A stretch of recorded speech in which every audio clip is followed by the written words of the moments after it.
Marvin M. Perez, CEO and founder of Skin 360 Aesthetic Center and Luminage Cosmetics. We're here in our business for 18 years now, and Skin 360 targets skincare, anti-aging, and slimming procedure. Okay, how is the business now, man? Lalo na maraming gusto magpaganda. Yes, right now very competitive, but since we're 18 years now, medyo nakaipon na kami ng maraming kliyente. So even though competition is very stiff, nakaka-survive si Skin 360 because of our clients. Ano po yung Luminage? Luminage is brand of Skin 360. Skincare product po siya like Botox Lift, Retinol, Volumera is for the hair because we also have a hair treatment procedure. So we take home that medicine and it's very effective. Also with Lumin, the whitening spray for underarm. So as a respected member of the industry, itong Skin 360 Aesthetic Center, syempre respected din sa industry, ma'am. So ano po yung kaibahan nyo maliban doon sa longevity? I think the quality of service, but even though it's quality, it's affordable. So, marami kasing aesthetics ngayon, they offer same services, pero mahal po sila. But for the Skin 360, since target po natin is lahat ay avail ng product ay na services nang hindi sila gagastos ng ganun kalaki or di ganun kamahal. Is it because of your advocacy? Yes, also that's our advocacy na parang you can be beautiful without spending too much money. Okay, I noticed ma'am that you're very sincere of this kind of advocacy, and we can see it to yourself right now na parang you're very graceful enough to tell to us that it seems that you're enjoying it for the past years. But did you expect that you will really make it for 18 years now, or looking forward for that? Yes, actually, I'm still overwhelming Yeah. that I see Skin 360 na getting strong and into 18 years now. And aside from that, marami na rin natulong si Skin 360, even the lives of our employees and even our lives, and we already invest some businesses na coming from the Skin 360. So I'm really overwhelmed and happy for what happened in our business. Moving to a different question about business and leadership. Maybe I'll be mentioning about project management from initiation to post-mortem. Was it difficult for you to, like 18 years ago, can you walk us through what has been transpired? The transition from 2007, since 2007 is very different now.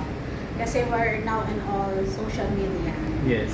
So we have to transition our marketing, sales to do with social media. So nag-spend na kami. We hire ads manager. Yes. We boost our posts Okay. and do ads for Facebook, and we invest on that too. Knowing this kind of strategy, it seems that it's no longer trade secret what you're doing. What are the good practices that you made through the anatomy of your business? You're very open. You're good in sharing the good practices. But what was the best lesson that you've encountered before, or maybe you can share to our viewers right now to push forward, keep going, that tenacity in you? Yes, the very challenging is when we experience the COVID time, since our business is really affected on that. We have to close, open, and again open and close. And aside from that, challenging in business, there's ups and downs, but the passion is there. So after survive it, kailangan ipaglaban. So nakakatuwa naman kasi after the pandemic, nakabawi yung businesses, Skin 360, mas tumakas, mas lumoble ang kita. So, if that time I give up, baka hindi kami nakarating until now. Yes. Yeah. Okay. Is Skin 360 open for franchising? Yes, sir. We're open for franchise now. How? Just message us and we can do the business presentation on how the Skin 360 doing in this business and how to come up for better business for Skin 360. Okay, it seems that I'd say that there's this nostalgia that we feel right now. 18 years is something that maybe I would say or others would say unbelievable. But we are very curious to know, give us a picture of who is Margie 18 years ago. Marvy, sorry. Yes, Marvy before is a simple, what do you call this? We started this skincare services for only two employees, me and my other staff. So I didn't foresee that after 13 years I have more employees now and more branches. So it went through, you know, a very unique metamorphosis. What was the unique traits that you have as a leader right now? We'll talk about you as a leader.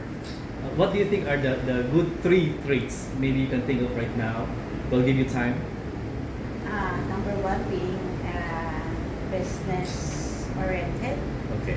Because in this business, you don't have to stop on the knowledge you have. Since this is skincare, mas maraming dumarating na new services, machine, new offers, new medicine. So as a clinic owner, I really do my own development sa pag-aaral on how I go sa trend ng negosyo na po sa skincare. So isa yan sa dapat na, isa yan sa mga sekreto na I have.